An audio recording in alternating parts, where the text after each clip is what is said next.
नमस्कार, आप देख रहे हैं न्यूज वन इंडिया और आपके साथ मैं हूं अंशिका पाठक। बुलेटिन की शुरुआत करेंगे बड़ी खबर के साथ। लखनऊ से इस वक्त की बड़ी खबर सामने आ रही है। प्रदेश बीजेपी के पदाधिकारियों की आज बैठक है। बीजेपी प्रदेश अध्यक्ष स्वतंत्र देव सिंह इस बैठक की अध्यक्षता करेंगे। संगठन महामंत्री सुनील बंसल भी होंगे बैठक में शामिल। बीजेपी के सभी मोर्चों के पदाधिकारी बैठक में शामिल होंगे। कल बीएल संतोष के दौरे से पहले यूपी बीजेपी की बैठक, राष्ट्रीय संगठन महामंत्री के दौरे से पहले बैठक की तैयारी की जा रही है और इस बैठक को लेकर कयासों का दौर भी शुरू हो गया है। अलग अलग कयास लगाए जा रहे हैं। आखिर ये बैठक किस वजह से हो रही है, किन चीजों को लेकर बातचीत की जाएगी, इसको लेकर अब भी सस्पेंस बरकरार है। तो बीजेपी के सभी मोर्चों के पदाधिकारी भी इस बैठक में शामिल होंगे। कल बीएल संतोष के दौरे से पहले यूपी बीजेपी की बैठक है। राष्ट्रीय संगठन महामंत्री के दौरे से पहले बैठक की तैयारी। प्रदेश बीजेपी के पदाधिकारियों की बैठक आज। बीजेपी के प्रदेश अध्यक्ष स्वतंत्र देव सिंह इस बैठक की अध्यक्षता करेंगे और साथ ही बातचीत भी की जाएगी इस बैठक में तमाम पहलुओं को लेकर। रणनीति तैयार की जा रही है। एक तरफ आलाकमान की तरफ से 2022 विधानसभा चुनाव के मद्देनजर, तो दूसरी तरफ राज्य में फिलहाल हर स्थिति से निपटने के लिए बैठकों का दौर जारी है। बीजेपी प्रदेश अध्यक्ष स्वतंत्र देव सिंह की अध्यक्षता में ये बैठक होगी, वो ही इसकी अध्यक्षता करेंगे। संगठन महामंत्री सुनील बंसल भी इस बैठक में शामिल होंगे। बीजेपी के सभी मोर्चों के पदाधिकारी बैठक में शामिल होंगे। तो वहीं मुख्यमंत्री योगी आदित्यनाथ ने बिजनौर दुर्घटना का संज्ञान लिया है। घायल व्यक्तियों के शीघ्र स्वस्थ होने की कामना की है। सभी के समुचित इलाज की व्यवस्था करने के निर्देश दिए हैं। उच्चाधिकारी मौके पर पहुंच गए हैं, राहत कार्य सुनिश्चित कराएं, यह भी उनका कहना है। जिला प्रशासन को दुर्घटना की जांच के निर्देश दे दिए गए हैं। तो मुख्यमंत्री योगी आदित्यनाथ ने कहा है कि जो भी लोग घायल हैं वो जल्द से जल्द स्वस्थ हों और फौरन जिन्हें भी मदद की जरूरत है उन्हें मदद दी जाए। तो सीएम योगी ने बिजनौर दुर्घटना का संज्ञान लिया है। सभी के समुचित इलाज की व्यवस्था करने के निर्देश मुख्यमंत्री योगी आदित्यनाथ ने दिए हैं। उच्च अधिकारी मौके पर पहुंचकर राहत कार्य सुनिश्चित करें। जिला प्रशासन को दुर्घटना की जांच के निर्देश दे दिए गए हैं। अब इस पूरे मामले में जांच की जाएगी कि आखिर दुर्घटना क्यों हुई, कैसे हुई। तो सीएम योगी ने बिजनौर दुर्घटना का संज्ञान लिया है। सभी के समुचित इलाज की व्यवस्था करने के निर्देश दिए हैं और साथ ही ये भी कहा है उच्च अधिकारियों को कि मौके पर जाएं, पहुंचे, देखें, स्थिति को देखें और राहत कार्य वहां पर लोगों तक पहुंचाएं। सीएम योगी ने बिजनौर दुर्घटना का संज्ञान लिया है। योगी आदित्यनाथ ने बिजनौर दुर्घटना का संज्ञान लिया है। सभी के समुचित इलाज की व्यवस्था करने के निर्देश भी दिए गए हैं। तो मुख्यमंत्री योगी आदित्यनाथ ने जिस तरीके से अब आदेश दे दिया है, फौरन इस पूरे मामले में तहकीकात हो और जो भी जरूरतमंद है उन तक राहत सामग्री भी पहुंचाया जाए। खबरों में आगे बढ़ेंगे। सीएम तीरथ सिंह रावत का हरिद्वार दौरा आज है। गायत्री परिवार शांति कुंज हरिद्वार जाएंगे। सीएम तीरथ करीब 11:15 पर हरिद्वार रवाना होंगे। शांति कुंज के 50वें स्थापना दिवस कार्यक्रम में वो शामिल होंगे। 11:15 पर वो रवाना होंगे। शांति कुंज के 50वें स्थापना दिवस कार्यक्रम में शामिल होंगे तीरथ सिंह रावत। गायत्री परिवार शांति कुंज हरिद्वार जाएंगे सीएम तीरथ। करीब 11:15 पर रवाना होंगे सीएम तीरथ।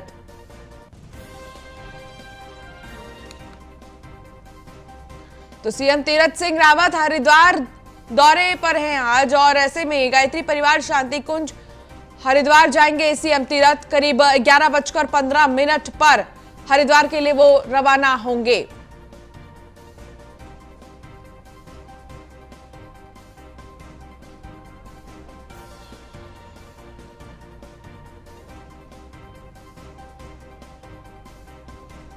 तो करीब 11:15 पर हरिद्वार रवाना होंगे सीएम तीरथ।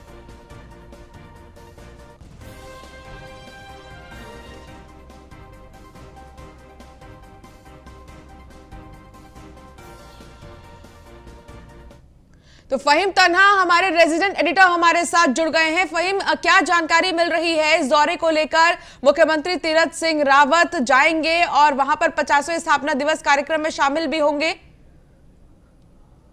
बिल्कुल, देखिए मुख्यमंत्री 11:15 बजे देहरादून से रवाना होंगे हरिद्वार के लिए। और मुख्यमंत्री तीरथ ने एक पहल की थी मुख्यमंत्री बनने के पद संभालने के बाद से कि वो हरिद्वार, ऋषिकेश और आसपास का दौरा वो हेलीकॉप्टर से नहीं बल्कि सड़क मार्ग से करते हैं। और बहुत कम ऐसा अवसर होता है कि जब वो हेलीकॉप्टर से नजदीकी स्थानों पर जाते हैं। तो आज भी उनका सड़क मार्ग से जाने का कार्यक्रम है। हालांकि मौसम भी बरसात का है, ये भी एक वजह है, लेकिन इससे पहले भी वो सड़क मार्ग से जाते रहे हैं।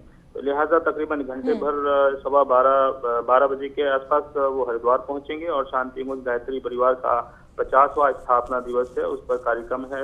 संक्षिप्त तौर पर एसओपी जारी है कोरोना की, इसलिए बड़ा समारोह नहीं है जैसा कि जानकारी मिल रही है, लेकिन स्थापना दिवस मनाया जा रहा है। तो लिहाजा उसमें शामिल होंगे। और समाज में और धर्म संस्कृति में जो गायत्री परिवार का एक योगदान है उसको लेकर के वहाँ पे आयोजन है, उसमें सीएम शामिल होंगे। और तकरीबन 2:30 बजे वो देहरादून वापस लौटेंगे और उसके बाद वो अपने सेफ हाउस से सरकारी कामकाज निपटाएंगे। चूंकि आज रविवार है इसलिए सचिवालय बंद है, तो शासकीय कामकाज उस लिहाज से नहीं है, लेकिन जो पत्रावलियां हैं उनको देखेंगे और कुछ अफसरों के साथ भी चर्चा मंथन करेंगे वापस लौटने के बाद। चलिए, बहुत शुक्रिया फहीम इस तमाम जानकारी के लिए। तो गायत्री परिवार के शांति कुंज जाएंगे और करीब 11:15 पर वो रवाना होंगे।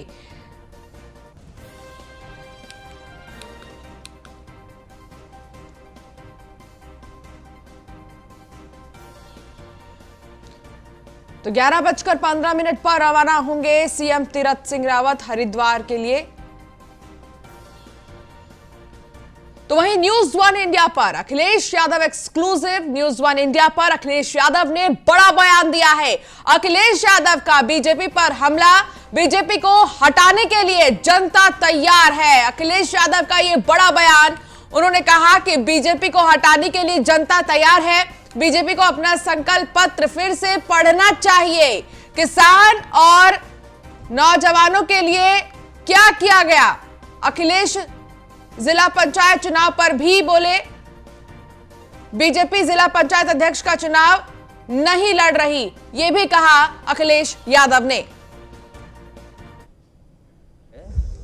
कि जब भारतीय जनता पार्टी को पलट करके अपने संकल्प पत्र को देखना चाहिए और जनता को ये बताएं कि किसानों की आय दोगुनी करने के लिए क्या किया है। जो हमारा नौजवान बड़े पैमाने पे बेरोजगार है, नौकरी नहीं मिल रही है, आखिरकार उनके लिए क्या किया है। इसी तरह लगातार डीजल पेट्रोल महंगा हुआ है, महंगाई कितनी ऊंचाइयों पे पहुंच गई। जिस प्रदेश ने प्रधानमंत्री दिया हो, जिस प्रदेश ने राष्ट्रपति दिया हो और बड़े बड़े आयोजन किए गए हों जिसमें कि व्यापार बढ़ाने का संकल्प लिया गया हो, तो आखिरकार इन्हें बताना चाहिए कि ज़मीन पर कितना पहुंचा है इन्वेस्टमेंट। तो ये तो वो सवाल हैं जो भारतीय जनता पार्टी को देना है। अगर इन सवालों के जवाब भारतीय जनता पार्टी पे नहीं हैं तो चेहरा ले आएँ, कोई भी नाम ले आएँ, कोई भी, जनता इस बार तैयार है भारतीय जनता पार्टी को हटाने के लिए।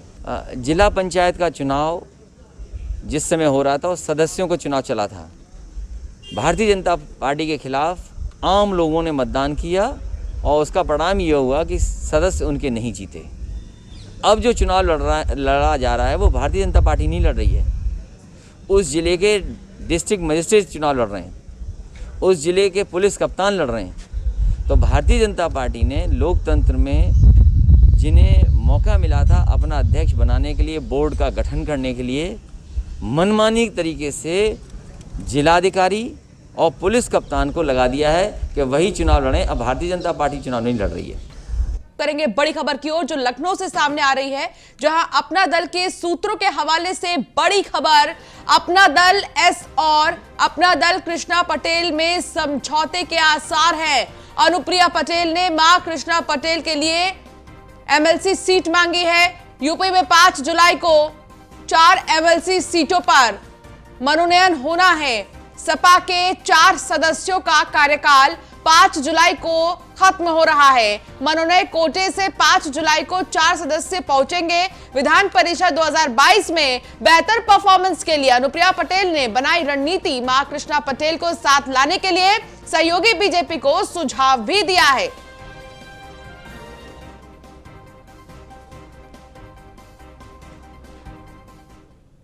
तो रामपुर से बड़ी खबर आपको बता दें, नशे में धुत साले ने जीजा की हत्या कर दी है।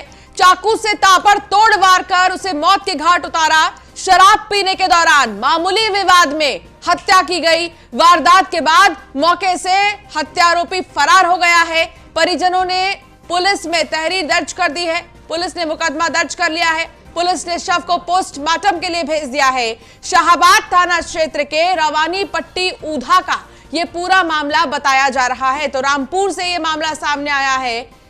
फिलहाल पुलिस इस पूरे मामले की जांच पड़ताल में जुट गई है और पोस्टमार्टम के लिए शव को भेज दिया गया है। नशे में धुत साले ने जीजा की हत्या कर दी। चाकू से ताबड़तोड़ वार किया और उसे मौत के घाट उतार दिया। शराब पीने के दौरान दोनों के बीच मामूली विवाद हुआ और फिर गुस्से में साले ने जीजा पर चाकू से वार किया और उसकी हत्या कर दी। परिजनों की तहरीर पर पुलिस ने मुकदमा दर्ज कर लिया है। पुलिस पूरे मामले की जांच में जुट गई है। की घटना है। यह शादी में आए हुए थे अपनी ससुराल और वहाँ पे इनके सगे साले ने इन पे धारदार हथियार से हमला किया। उनकी रास्ते में हॉस्पिटल लाते हुए मौत हो गई। तो कोई एफआईआर दर्ज कराई है आपकी ओर से? हाँ जी, अभी पोस्टमार्टम के लिए लाए हुए हैं। एफआईआर भी दर्ज कराई हुई है। अब बाकी केस जो चलेगा वो पोस्टमार्टम के बाद चलेगा। आरोपी का क्या नाम है? आरोपी का नाम अभी उत्तम करके हैं। वादी जितेंद्र जो निजामपुर थाना वजीरगंज जनपद बदायूं के रहने वाले हैं, उन्होंने थाना शाहबाद पर आज आकर तहरीर दी कि उनके पिताजी राजेंद्र सिंह अपनी ससुराल में आए हुए थे और मेरे मामा प्रथम पुत्र रामचरण ने चाकू गोदकर उन्हें घायल कर दिया। घायल अवस्था में उन्हें सीएससी शाहबाद लाया गया, जहां पर गंभीर स्थिति होने के कारण उन्हें जिला चिकित्सालय रेफर कर दिया गया। तो लखीमपुर खीरी से बड़ी खबर, जहां सीएम के निर्देशों को पलीता लगा रहा खाद्य और रसद विभाग। मंडियों में क्रय केंद्रों पर नहीं खरीदा जा रहा किसानों का गेहूं। टोकन मिलने के 15 दिन बाद भी गेहूं नहीं तौला गया। केंद्र प्रभारी गेहूं नहीं तौल रहे हैं। 15 दिन से ट्रॉली में गेहूं भरकर मंडियों में खड़े हैं किसान। बारदाना नहीं होने का बहाना बनाकर तौला नहीं जा रहा है। तो गेहूं को नहीं तौला जा रहा। केंद्र प्रभारी की लापरवाही से किसानों में आक्रोश अब बढ़ रहा है। किसान कई दिन से यहां पर मौजूद है गेहूं को लेकर, लेकिन गेहूं नहीं तौला जा रहा है। अलग अलग बहाने दिए जा रहे हैं, जिसकी वजह से किसान परेशान हैं। लापरवाही का ये मंजर इस कदर देखा जा रहा है। बारदाना नहीं होने का बहाना बनाकर गेहूं नहीं तौला जा रहा। केंद्र प्रभारी की लापरवाही से किसानों में गुस्सा बढ़ रहा है, आक्रोश है। लखीमपुर खीरी का यह मामला, जहां सीएम के निर्देशों को पलीता लगा रहा खाद्य और रसद विभाग। मंडियों में क्रय केंद्रों पर नहीं खरीदा जा रहा किसानों का गेहूं। टोकन मिलने के 15 दिन बाद भी गेहूं नहीं तौल रहे केंद्र प्रभारी। 15 दिन से ट्रॉली में गेहूं भरकर मंडियों में किसान खड़े हैं और अभी तक इनके गेहूं को नहीं तौला गया है। बरसात का मौसम है और ऐसे में किसानों का यह कहना है कि हमारे गेहूं खराब हो रहे हैं। लखीमपुर खीरी का यह मामला बताया जा रहा है।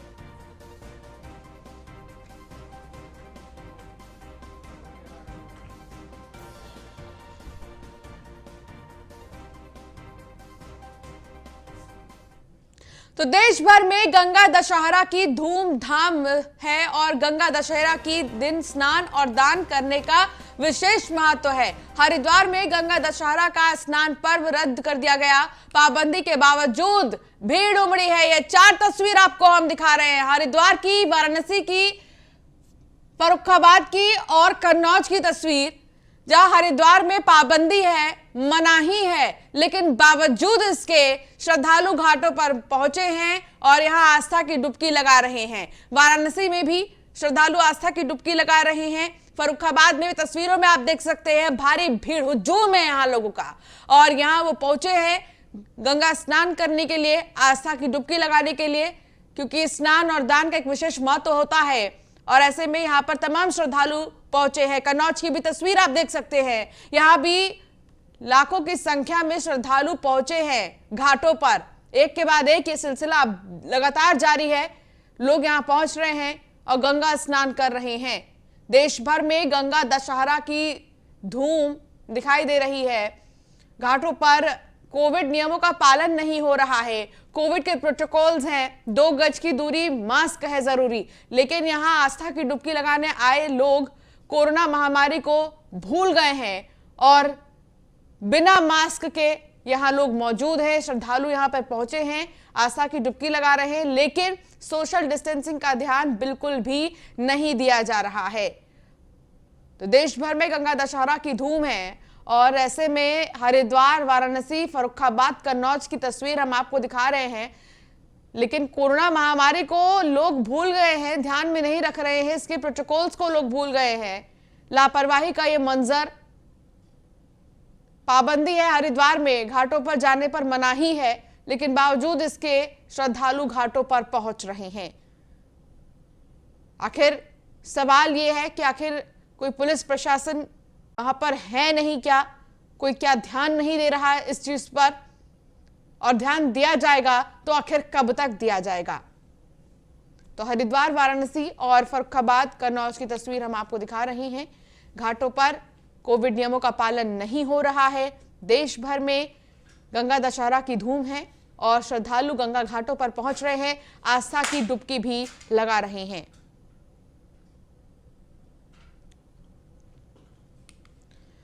तो घाटों पर नहीं हो रहा कोविड नियमों का पालन। हरिद्वार, वाराणसी, फर्रुखाबाद, कन्नौज की तस्वीर हम आपको दिखा रहे हैं, जहां श्रद्धालु हजारों की संख्या में घाटों पर पहुंच रहे हैं, आस्था की डुबकी लगा रहे हैं, लेकिन तस्वीरों में हम ये देख सकते हैं कि किसी ने भी मास्क नहीं लगाया है, ना ही सोशल डिस्टेंसिंग का ख्याल यहां पर रखा जा रहा है। और चलिए, इस बुलेटिन में फिलहाल इतना ही। आप बने रहिए न्यूज़ 1 इंडिया के साथ। नमस्कार।